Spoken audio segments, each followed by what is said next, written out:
Paul pourra donc dire, le salut ne s'achète pas. Le salut ne s'achète pas à prix d'argent ou par un don quelconque. Quel que soit le don que tu veux offrir à Dieu là, si ce qu'il n'est pas en unanimité avec l'état de ton cœur et même l'état de ta vie devant Dieu, c'est un don qui est sans effet. C'est un don qui n'a aucun effet. Lorsque la provenance de ce que tu donnes à Dieu est d'origine pécheresse, ça sera rejeté par le Seigneur. Et par là donc, tu peux acheter l'homme. Tu peux même acheter l'homme de Dieu. Tu peux tromper l'homme de Dieu. Fermer les yeux de l'homme de Dieu avec les dons que tu offres. Mais Dieu, tu ne fermeras pas ses yeux. Et c'est dans cette logique que Paul parlait.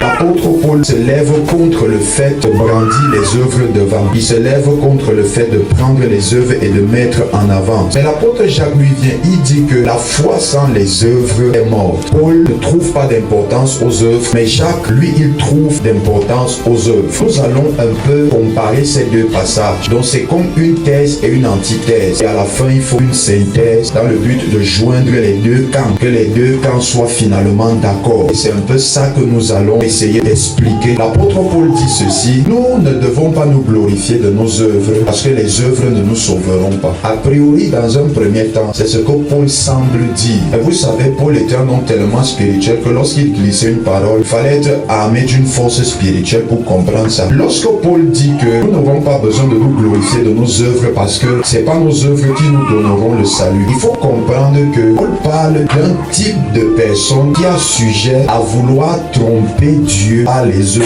Je m'explique encore plus en profondeur. Jésus va statuer sur deux catégories de personnes qui vont à l'église pour donner l'offrande. La première catégorie, ils partent à l'église, ils vont donner l'offrande de leur superflu pour montrer combien ils ont, pour montrer à quel point ils sont nantis, pour montrer à quel point ils ont l'argent. Et après cela, Jésus va voir une autre femme, une pauvre femme veuve, qui ira avec une pièce. Et la Bible dit c'est tout ce qui lui restait. Elle est allée donner cette pièce. Jésus va dire à ses disciples, en vérité, je vous le dis, cette femme a donné plus que les autres là. Ça veut dire que l'offrande de cette femme a été acceptée dans le royaume par rapport à l'offrande des autres. Ici donc, il y a cette catégorie de personnes qui pensent qu'on peut acheter Dieu avec les présents. Ils pensent que venir et offrir des dons, des présents à l'église va faire en sorte peut-être que le Seigneur ferme les yeux sur le sang qui coule, que le Seigneur ferme les yeux sur sa corruption, que le Seigneur ferme les yeux sur ses mauvais actes et ses mauvaises actions. En ceci, Paul pourra donc dire, le salut ne s'achète pas. Le salut ne s'achète pas à prix d'argent ou par un don quelconque. Quel que soit le don que tu veux offrir à Dieu là, si ce qu'il n'est pas en unanimité avec l'état de ton cœur et même l'état de ta vie devant Dieu, c'est un don qui est sans effet. C'est un don qui n'a aucun effet. Lorsque la provenance de ce que tu donnes à Dieu est d'origine pécheresse, ça sera rejeté par le Seigneur. Et par là donc, tu peux acheter l'homme. Tu peux même acheter l'homme de Dieu. Tu peux tromper l'homme de Dieu. Fermer les yeux de l'homme de Dieu avec les dons que tu offres. Mais Dieu, tu ne fermeras pas ses yeux. Et c'est dans cette logique que Paul parlait. L'apôtre Jacques pousse plus loin. Il ne contredit pas ce que Paul dit. Il développe ce que Paul n'a pas développé. Il va là où Paul n'est pas allé. Mais l'apôtre Jacques vient donc maintenant et lui va dire ceci: la foi sans les œuvres est morte. Ce qui signifie que la foi meurt. Et si ta foi meurt, tu n'es plus agréable à Dieu. Et si tu n'es plus agréable à Dieu aussi, tu vas perdre ton salut. Hébreux chapitre 11 verset 6. Or sans la foi, il nous est impossible de lui être agréable. Car il faut que ceux qui s'approchent de Dieu croient qu'il existe et qu'il est le rémunérateur de ceux qui le recherchent. Donc sans la foi, nous ne sommes pas agréables à Dieu. Et Jacques lui dit, la foi sans les œuvres est morte. Donc quand on parle de foi là, la foi doit s'accompagner avec les œuvres. Lorsqu'on parle d'œuvres, on ne parle pas d'œuvres superflues, mais on parle d'œuvres selon la foi. Montre-moi le Christ que tu dis servir sans acte, et je te montrerai le Christ que je sers avec les actes. Parce que Christ ne se limite pas simplement au parler, mais Christ se démontre. Si Christ est dans ta vie, tu dois pouvoir le démontrer. Et on démontre Christ à travers les œuvres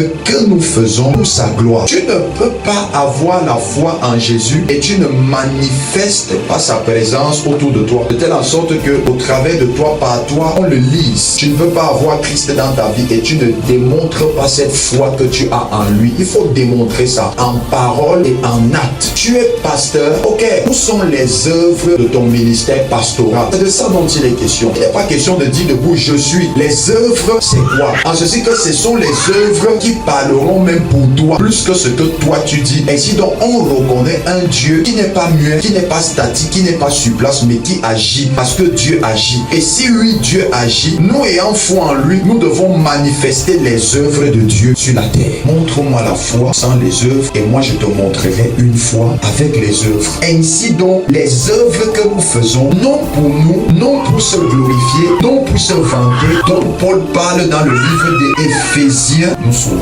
Parce que devant Dieu, ça parle. Les œuvres ont sauvé beaucoup de personnes dans la Bible. Les œuvres ont sauvé Tabitha. Les œuvres ont sauvé Ézéchias. Donc oui, les œuvres sauvent. Maintenant, ça dépend de quel genre d'œuvre. Est-ce que c'est l'œuvre pour me faire voir ou c'est l'œuvre pour glorifier